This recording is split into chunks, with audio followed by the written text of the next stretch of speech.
what do a melting ice cube, a wildfire spreading, and a stock market crash all have in common? They all seem random, chaotic, unpredictable. But beneath this chaos, hidden mathematical rules govern everything. And one mathematician, Hugo Duminil-Copin, has spent his career uncovering them. His breakthroughs in probability and statistical physics help explain phase transitions, those moments when a system suddenly changes state. Think water freezing, magnets flipping their poles, or even how diseases spread. This episode is the first in a 4-part series exploring the extraordinary work of the 2022 Fields Medal winners, mathematicians who have revolutionized their respective fields. And today we begin with Hugo Duminil-Copin, a man who uncovered the hidden mathematics of randomness and phase transitions.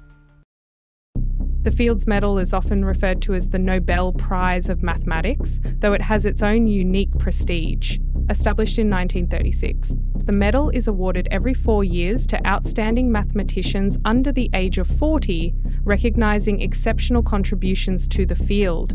The award is given by the International Mathematical Union and is presented at the International Congress of Mathematicians. Some of the greatest minds in mathematics have received the Fields Medal, including Terence Tao, Maryna Viazovska, and Grigori Perelman, figures whose work has profoundly shaped modern mathematical thought. The medal not only honours groundbreaking research, but also serves as an inspiration for the next generation of mathematicians. Winning the Fields Medal is no small feat. It signifies that the recipient has solved or significantly advanced some of the most complex mathematical problems of our time. And in 2022, one of those brilliant minds was Hugo Duminil-Copin, whose revolutionary work on probability theory and phase transitions is the focus of this first episode. So, how did a handball-playing teenager from France end up winning the Fields Medal? And why does his work matter to, well, everything?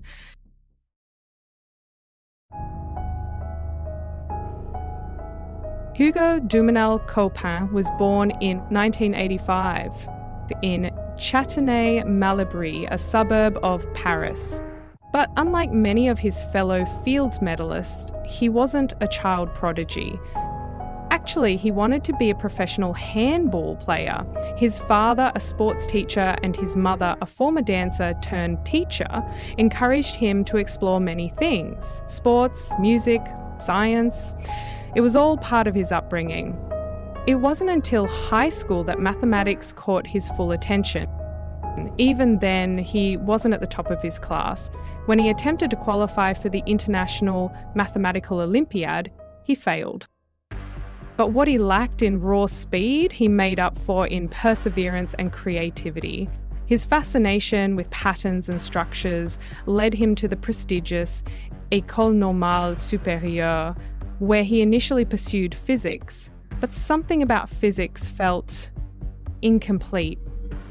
Mathematics, with its rigid logic and undeniable proofs, had something physics lacked: certainty. And that was the beginning of a journey that would shake the foundations of probability theory.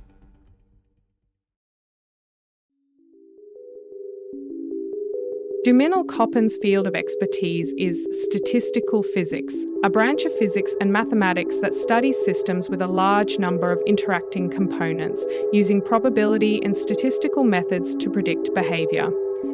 It seeks to bridge microscopic rules governing individual particles with the large-scale behaviours we observe, such as phase transitions in matter. His work particularly focuses on percolation theory, the Ising model, and the Potts model, which describe how materials undergo sudden shifts in their physical state when certain thresholds are reached. Imagine you are pouring coffee into a filter. If there are enough open gaps in the coffee grounds, water flows through. If not, it gets trapped. Simple, right? This is percolation theory, and it turns out it applies to much more than coffee. It models forest fires, epidemics, and even material strength. But despite its importance, the field was stuck. Mathematicians understood simple percolation models, but real-world systems are rarely simple. They involve dependencies, where the state of one part affects the others. For example, in disease spread modelling, a simple percolation model assumes infections occur randomly between individuals. However, in reality, social networks create dependencies. If one person becomes infected, the likelihood of their close contacts also becoming infected increases, making spread non-random and much harder to predict with basic percolation theory. This is where Duminil-Copin made his mark. He generalized percolation theory to handle complex interdependent systems.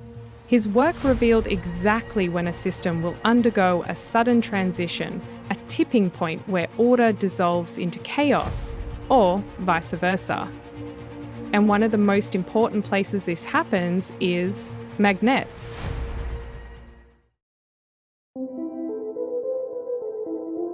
Just as percolation helps us understand when a system transitions from blocked to connected, similar ideas apply to magnetism. Imagine a material where tiny atomic spins interact like water flowing through a filter. At high temperatures, these spins fluctuate randomly, much like a disordered percolation system. But as the temperature lowers, a sudden transformation occurs. It's just like reaching the percolation threshold. The Ising model describes how these tiny atomic spins align to create magnetism. At high temperatures, spins are disorganized. Cool things down past a certain threshold, and suddenly order emerges. You might be asking yourself, okay, so Duminil-Copin figured out when systems like water, magnets, or gases suddenly change state? Cool. But why does this matter beyond pure math? As it turns out, it matters a lot. Duminil-Copin's proof reshaped multiple scientific fields. In epidemiology, his models help predict how diseases like COVID-19 spread, allowing for better intervention strategies. In artificial intelligence and neural networks, his mathematical insights enhance models dealing with uncertainty, improving decision-making and optimization algorithms. His work has also impacted finance, where his theories help refine risk assessment models, making market crash predictions more precise. In materials science, his findings enable the development of stronger, more resilient materials used in aerospace construction and nanotechnology. His contributions to quantum physics aid in understanding quantum phase transitions, paving the way for advancements in quantum computing. His research touches nearly every field where uncertainty reigns. And that's most of them. Despite all these breakthroughs, Hugo Duminil-Copin remains, well, refreshingly normal. His colleagues describe him as highly collaborative, rarely working alone. An interview with Quantum magazine mentioned that he's known for shouting excitedly during discussions, getting so animated that nearby officers have to ask him to close his door. He thinks in drawings more than equations, visualizing problems before tackling them. And like his childhood love for sports, he approaches maths like a team game where ideas bounce between people until something clicks. Outside of his mathematical pursuits, Duminil-Copin leads a balanced life. He lives in Switzerland, where he teaches at the University of Geneva and holds a permanent position at the prestigious Institut des Hautes Scientifiques in France. Despite his towering academic achievements, he remains deeply connected to his personal life.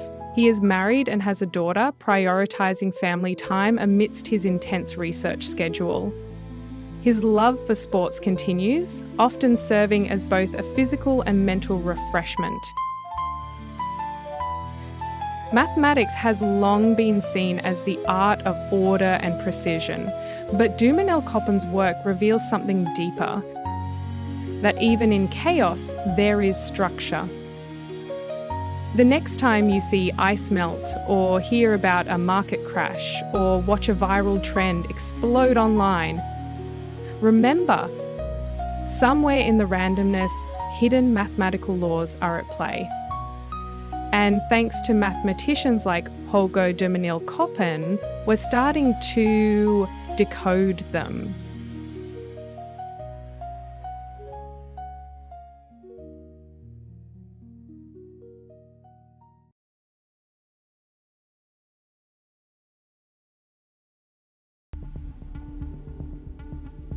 What's the best way to pack oranges in a box? Seems easy, right? Just stack them neatly and fill up the gaps. But what if you had to do it perfectly? What if the goal wasn't just to get them to fit, but to prove, mathematically, that no arrangement could ever be more efficient? Now, that's where things get tricky. For over 400 years, this deceptively simple question has kept mathematicians wondering. Even Johannes Kepler, the 17th century astronomer, suspected that the best way to pack spheres was the same way greengrocers stack oranges, pyramid style. But proving that hunch, that turned out to be one of the most stubborn puzzles in mathematical history. The best way to pack spheres was only proven in 3 dimensions, a problem that took computers and years of verification to solve. But in higher dimensions, the best packing methods were a complete enigma. What happens when the simple rules of stacking break down, when intuition no longer works? Mathematics was in dark until Maryna Viazovska cracked the code. This is the story of how a Ukrainian mathematician solved a puzzle that had defied generations of the world's greatest minds, and why her breakthrough isn't just an abstract curiosity. It's changing the way we compress data, protect information, and even understand the fundamental nature of space itself. Let's dive in.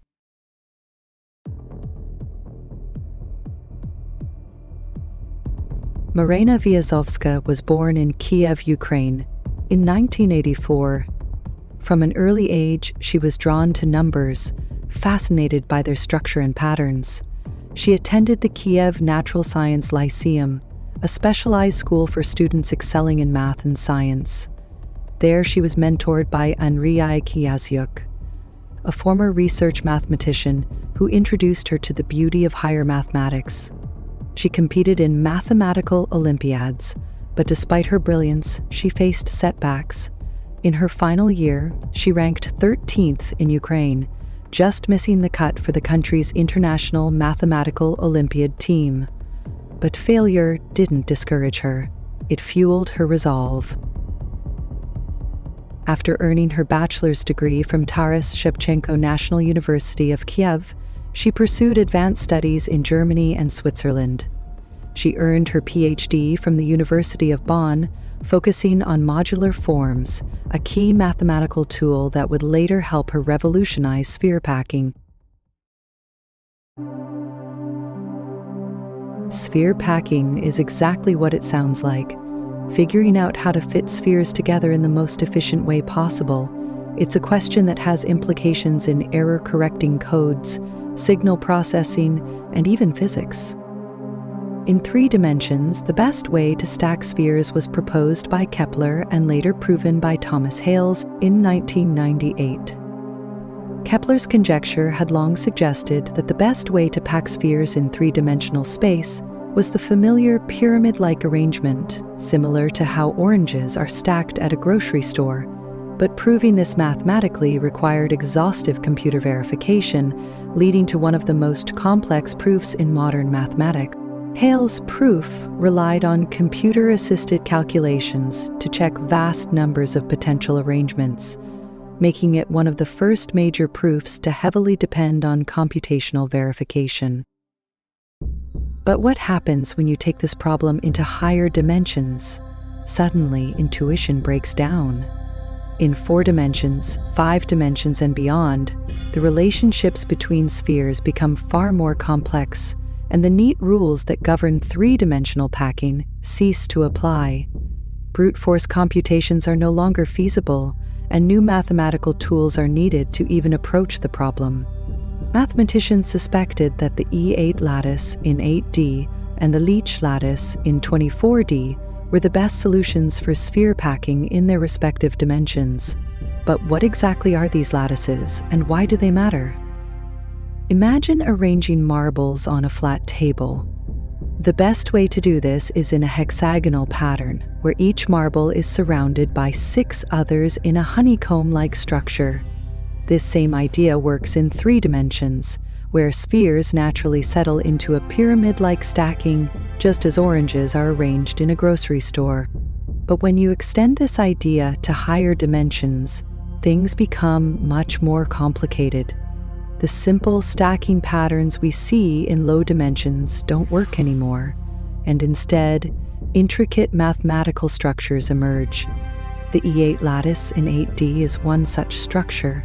It's like a super efficient way of stacking spheres in 8-dimensional space, using a perfectly symmetrical arrangement that minimizes wasted space.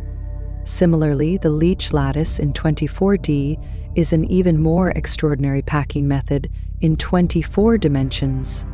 These aren't just random numbers. 8 and 24 are special because they are the only dimensions where these perfect, highly symmetric packing structures exist. These dimensions allow for unique geometric and algebraic relationships that don't appear elsewhere, making them the mathematical sweet spots for sphere packing. Despite strong evidence that these were the best packing solutions, proving it definitively was another story. The missing piece was a mathematical technique that could rule out all other possibilities, and for decades, that piece remained elusive. That's when Maryna Viazovska found a way forward.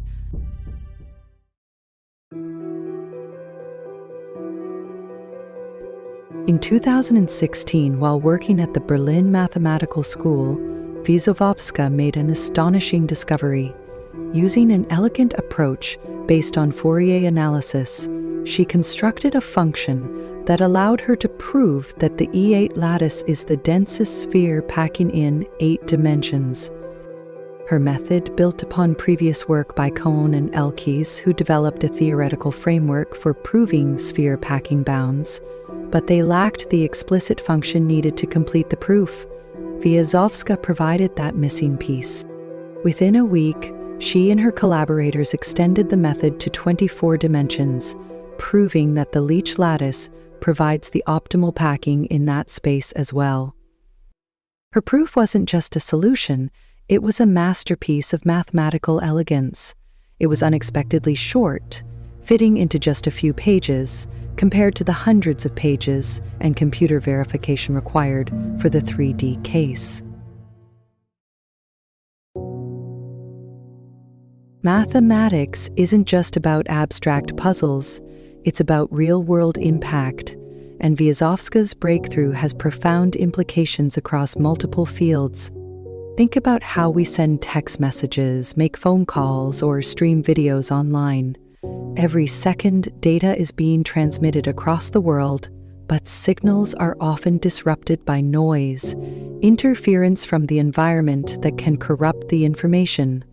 To fix this, we use error-correcting codes which help detect and correct errors in data transmission. Viazovska's work in sphere packing helps refine these codes, making digital communication more efficient and reliable, whether it's for your phone, deep space transmissions, or high-speed internet. Then, there's cryptography, the science of secure communication. In a world where cyber threats are constantly evolving, encryption is crucial to keeping information safe. High-dimensional lattices, like the ones Viazovska studied, play a role in designing encryption systems that are more resistant to attacks, ensuring our personal data remains secure. Her work has indirect implications into quantum computing, a field that is still in its early stages but promises to revolutionize technology. Quantum systems are incredibly delicate, and understanding how particles interact in complex, high-dimensional spaces is essential to advancing this technology. Sphere packing helps describe these interactions, giving researchers new tools to develop more robust quantum algorithms. And finally, we come to theoretical physics. The very structure of our universe may be connected to the kinds of lattices Viazovska studied. The E8 lattice in particular appears in string theory, a framework that attempts to explain the fundamental forces of nature. Her work provides a deeper understanding of these structures, contributing to the mathematical foundations of physics and the mysteries of higher dimensional space-time. Her research isn't just groundbreaking, it's shaping the future of technology and our understanding of the universe. Today, Maryna works at the École Polytechnique Fédérale de Lausanne, EPFL, in Switzerland. She is married to physicist Daniil Ebtushinsky, whom she met during an after-school physics group in her youth. Together, they have 2 children, and she balances the demands of academia with family life. Life took an unexpected turn for her when war broke out in her homeland in February 2022. The Russian invasion of Ukraine placed immense stress on her family, forcing her sisters, nephew, and niece to flee to Switzerland for safety. While she managed to bring some of her loved ones to safety, others, including her parents and grandmother, remained behind in Kiev. The worry weighed heavily on her, disrupting her ability to focus on research. She has spoken about how difficult it was to work while feeling helpless, knowing her country was under attack. Even in Switzerland, far from the immediate conflict, the war was never out of mind. Yet, through this adversity, she found a renewed sense of purpose, using her platform to raise awareness and support for Ukraine. Winning the Fields Medal is an honor reserved for the most exceptional mathematicians, yet for close to a century it was only won by men. That tradition was first shattered when Maryam Mirzakhani, an Iranian mathematician and professor at Stanford University, became the first woman to win the Fields Medal in 2014. Maryna became only the second woman in history to receive this prestigious award. For her, the recognition is not just a personal triumph, but a symbol of progress in a field where women have long been underrepresented. Mathematics has long been about uncovering hidden structures, and Viazovska's work proves that even in dimensions beyond our imagination, there is order, beauty, and logic. So the next time you see a stack of oranges at the grocery store, remember that proving this arrangement makes the most sense. It wasn't that easy. And thanks to Maryna Viazovska, we're now one step closer to understanding it.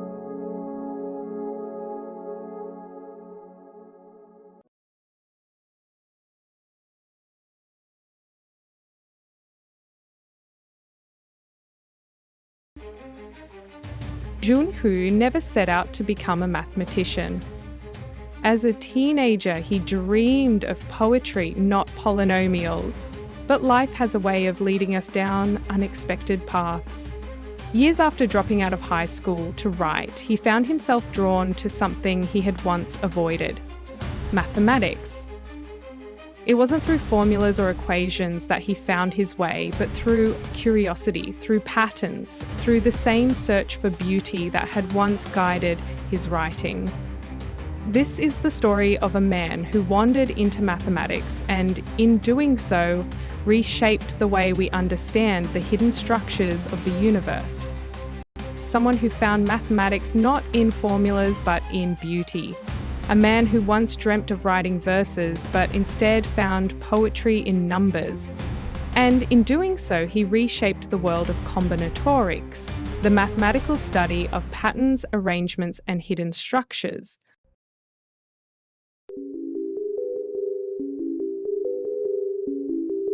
Junhu was born in California in 1983, but he grew up in South Korea, where his father taught statistics and his mother was a professor of Russian literature.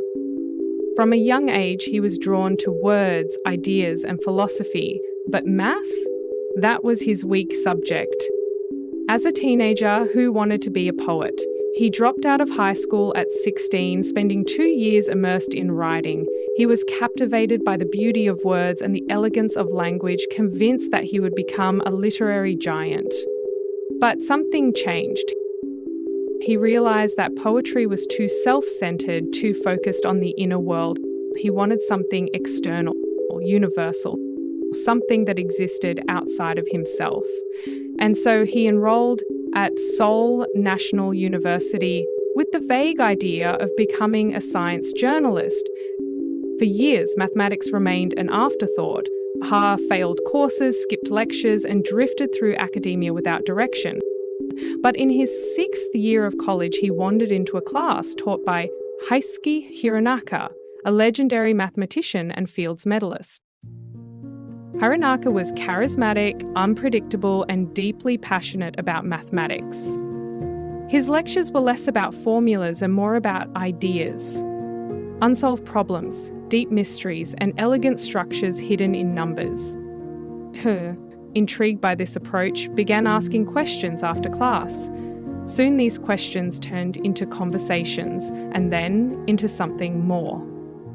Hironaka took him under his wing, recognizing an unusual spark in the young man. He invited Ha to study with him, even taking him to Japan. For the first time, Ha wasn't just learning maths, he was exploring it, treating it like poetry, a canvas for discovery. For most people, mathematics is about rigid formulas and precise calculations. But Junho saw something different. He saw shapes where others saw numbers, patterns where others saw randomness. For centuries, mathematicians had struggled to understand combinatorics, the mathematics of counting and arranging objects. A deck of cards can be shuffled in over 8 multiplied by 10 to the power of 67 ways. That's astronomical. Arranging books on a shelf or optimizing a computer network might seem simple at first, but as the numbers grow, these problems explode in complexity. Traditional methods based on equations and brute force calculations fail to keep up. Hugh, however, approached combinatorics from a completely new perspective. Instead of treating arrangements as isolated cases, he realized that they could be understood through geometry. By mapping combinatorial problems onto geometric spaces, he was able to extract hidden structures that had eluded mathematicians for decades. At first, this idea seemed strange, even counterintuitive. Combinatorics deals with discrete objects, like individual elements in a set, while geometry is all about continuous spaces. How could the two possibly be connected? But who saw the link? He noticed that combinatorial patterns behaved like topological surfaces, smooth, flowing, and connected in unexpected ways. And by translating these problems into geometric terms, he found a powerful new approach to solving them. One of combinatorics' biggest unsolved problems was the Roda conjecture, proposed in 1970. It suggested that certain mathematical objects, called matroids, had hidden geometric properties that influenced their structure in profound ways. Matroids are abstract mathematical structures that capture the essence of independence in a wide range of settings, from vector spaces to graph theory. The Roda conjecture predicted that the coefficients of a special polynomial associated with these matroids would always follow a pattern known as log concavity, meaning that they steadily increase to a peak and then decrease, like the smooth curve of a mountain range. This property wasn't just an aesthetic curiosity. It hinted at deep underlying mathematical symmetry, suggesting that matroids were governed by principles far beyond mere combinatorial rules. For decades, mathematicians tried to prove this, but the tools of discrete mathematics alone weren't enough. The breakthrough came when Junho and his collaborators introduced techniques from algebraic geometry, a branch of mathematics that studies shapes through equations. By treating matroids as if they had continuous geometric properties, they unlocked a new perspective, proving the conjecture and revealing a bridge between combinatorics and geometry that no one had expected. He, with collaborators Karim Adeprocito and Eric Katz, approached the problem differently. They built a cohomology ring directly from matroids, something never done before. This allowed them to use a powerful tool from algebraic geometry, Hodge theory. The Fields Medal Committee recognised his groundbreaking work on multiple long-standing problems, including the proof of the Dowling-Wilson conjecture for geometric lattices, the development of the theory of Lorentzian polynomials, and the proof of the strong Mason conjecture. Each of these achievements has deepened the connection between combinatorics and geometry, revealing hidden mathematical structures that shape our understanding of both fields. Their breakthrough proof was unexpectedly elegant, bridging two fields of mathematics that had long seemed to have little in common, and with it, solved the Rhoda conjecture, unravelling a mystery that had baffled mathematicians for decades. June Hu's work isn't just a mathematical curiosity, it has profound implications in the real world. His discoveries in combinatorics have introduced new perspectives on how we think about optimization, computation, and data organization. Take artificial intelligence and data science, for example. Machine learning algorithms rely on massive data sets, and organizing this information efficiently is a crucial challenge. Her's mathematical tools help refine data structures and search algorithms, making it easier for AI to process and retrieve relevant information. In the field of cryptography and network security, encoding information securely is paramount. The same combinatorial structures Haar studied in relation to matroids play a role in encryption methods, ensuring that digital communication remains safe from cyber threats. And then there's an indirect influence on quantum computing, where the complexity of combinatorial structures intersects with the physics of quantum mechanics. Haar's insights into how discrete objects behave within geometric frameworks could help model quantum states, offering new ways to tackle problems in physics and computation that classical methods struggle with.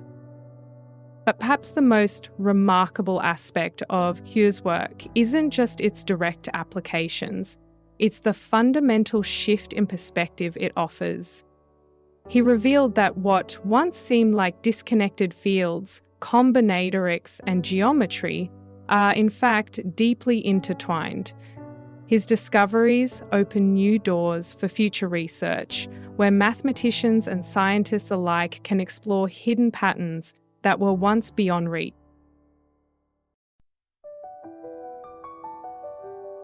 Despite his achievements, Hu remains deeply humble. In one of his interviews, he remarked how he still does not feel like a real mathematician. Even after winning the Fields Medal, he admitted, saying how he was worried that they would eventually figure out that he is not that good. Unlike many mathematicians, he isn't fast or competitive.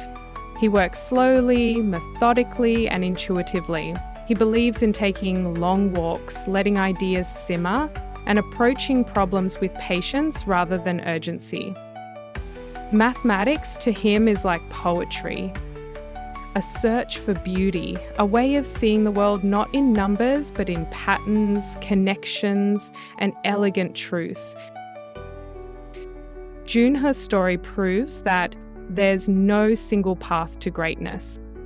He wasn't a child prodigy. He didn't train in elite math competitions. He found mathematics by accident, through curiosity, persistence, and an artist's eye for beauty.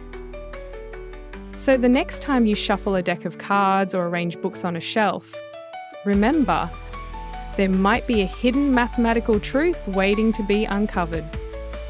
Because, as June Hu has shown, mathematics isn't just logic, it's poetry.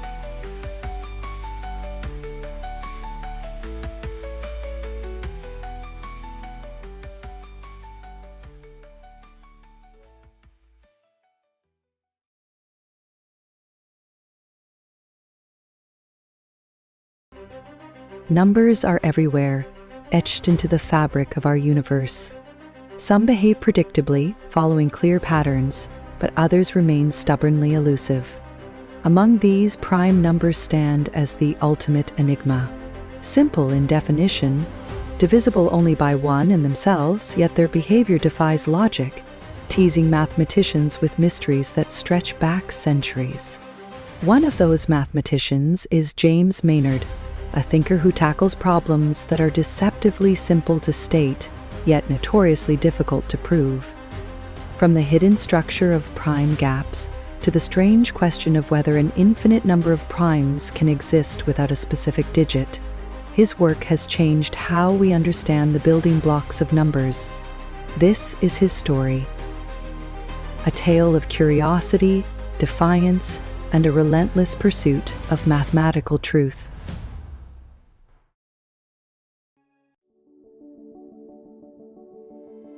James Maynard wasn't your typical math prodigy. He didn't dazzle teachers with lightning-fast calculations or memorize endless formulas. Instead, he was the child who asked too many questions, the one who refused to accept things just because they were supposed to be true. Born in Chelmsford, England, Maynard displayed an early skepticism of authority.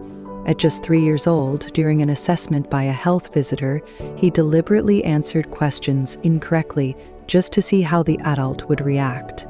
As a teenager, he once protested his school's grading system by writing only the correct answers to physics problems without explanations, knowing full well it would cost him points.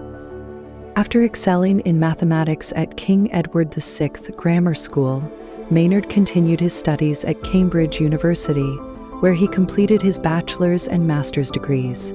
He then pursued his PhD at Oxford University under the supervision of Roger Heath Brown, one of the leading figures in analytic number theory. At Oxford, he quickly gained a reputation for his deep insights into prime numbers, impressing his peers and mentors alike. After his doctoral studies, Maynard took on a postdoctoral research position at the University of Montreal, where he refined his ideas on prime gaps. During this period, he independently developed a sieve method that dramatically improved the bounds established by Yi Tang's breakthrough work on small gaps between primes. His results stunned the mathematical community and led to numerous invitations to prestigious institutions, solidifying his status as one of the most promising young mathematicians of his time. During this time, Maynard worked in near isolation, refining his methods for months before revealing his findings. He would later recall that the thrill of uncovering deeper truths about primes kept him working late into the night, often losing track of time completely. His postdoctoral advisor initially discouraged him from focusing so intently on prime gaps, believing the problem to be nearly intractable. Yet, Maynard's stubborn determination led him to an independent breakthrough that rivaled Zhang's work. His growing reputation soon landed him opportunities at Oxford University, where he took on a fellowship at Magdalen College.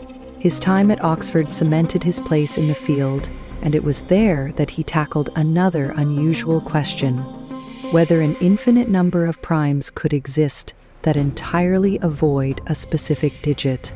His research on digit-restricted primes stunned even the most seasoned number theorists, showcasing his ability to transform seemingly simple problems into profound mathematical discoveries.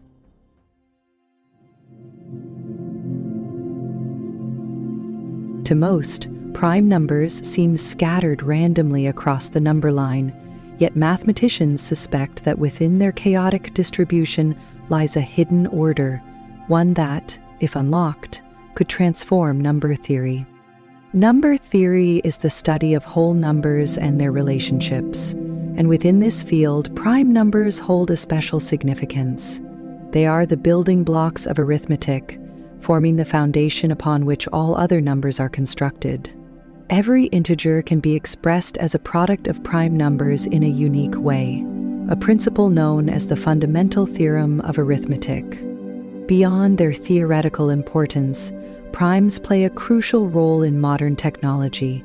Cryptography, the science of secure communication, relies on the difficulty of factoring large prime numbers. Many encryption systems, including those used for online transactions, data protection, and cybersecurity, hinge on the difficulty of factoring large numbers into their prime components, a problem that remains computationally hard. Understanding primes also impacts pure mathematics, particularly in proving conjectures about the distribution of numbers. Questions like the twin prime conjecture and the Goldbach conjecture have tantalized mathematicians for centuries, and even small advances in understanding primes can yield breakthroughs across multiple fields of mathematics and computing. James Maynard's work focuses on unraveling these mysteries, shedding new light on patterns that had long been considered impenetrable. This is where James Maynard comes in. His fascination with primes led him to tackle some of the deepest, long-standing puzzles in mathematics, starting with one of the biggest, prime gaps. The twin prime conjecture suggests that there are infinitely many pairs of primes that are just two numbers apart, like 11 and 13 or 17 and 19. But proving this has eluded mathematicians for centuries. In 2013, Yitong Zheng shocked the math world by proving that infinitely many primes exist at most 70 million apart. It was an enormous breakthrough, but could the gap be reduced further? Enter Maynard. Within months, he independently devised a more powerful sieve method, bringing the bound down to 600, a dramatic improvement over Zhang's result. Unlike traditional sieve methods that relied heavily on optimizing existing frameworks, Maynard introduced a multidimensional sieve that allowed for greater flexibility in capturing prime pairs. His approach refined sieve theory by improving how prime clusters are weighted and analyzed, leading to more efficient methods for detecting small gaps between primes. His breakthrough was so elegant and adaptable that it led to new discoveries, eventually helping mathematicians push the bound to just 246. Maynard had made his mark, but he wasn't done yet. Some questions in math seem almost absurdly simple. Here's one.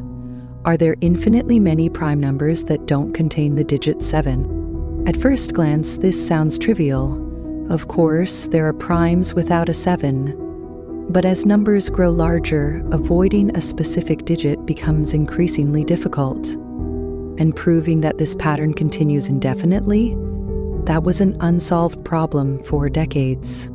Maynard proved that there exist infinitely many prime numbers that avoid a given digit, resolving a long-standing question in number theory. His proof not only solved this long-standing question, but also opened new doors in understanding the structure of prime numbers. Beyond prime numbers, Maynard has also made significant contributions to Diophantine approximation, a branch of number theory concerned with how well irrational numbers can be approximated by rational ones. His work in this area, particularly in proving refinements to the Duffin-Schaeffer conjecture, has deepened our understanding of how rationals are distributed relative to irrationals. By developing new probabilistic methods, he helped resolve an 80-year-old question about which sequences of denominators allow for the best approximations, an achievement that further cements his place as one of the leading minds in modern number theory. Prime numbers underpin some of the most vital systems in modern life. Maynard's work has far-reaching consequences. Take cryptography and cybersecurity. The security of online transactions, encrypted messages, and even national security protocols all depend on prime numbers. Understanding their distribution can strengthen encryption techniques, making data even more secure. Improving our understanding of randomness has an impact on AI. Many artificial intelligence algorithms rely on random number generation, which, in turn, depends on prime numbers. Maynard's work on prime gaps helps refine these systems, making them more efficient. The behavior of prime numbers also has surprising parallels with quantum wave functions. As quantum computing advances, insights from number theory could play a role in developing new quantum algorithms. Maynard's discoveries don't just solve math problems, they reshape our understanding of numbers, with implications far beyond pure mathematics. Despite his brilliance, James Maynard isn't the stereotypical isolated mathematician. He's sociable, outgoing, and known for his love of photography, capturing patterns in cityscapes, much like he does in numbers. His colleagues describe him as a central figure in modern number theory, but also as someone who remains humble and approachable.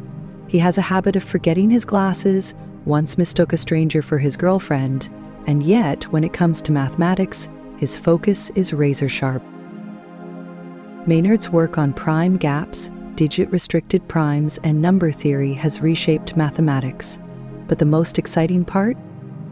There are still countless unanswered questions in number theory, waiting for someone to unlock their secrets. Maynard's journey proves that curiosity, persistence, and unconventional thinking can lead to breakthroughs in even the most perplexing problems. Who knows? The next great discovery in mathematics might come from someone asking the simplest of questions, just as he once did.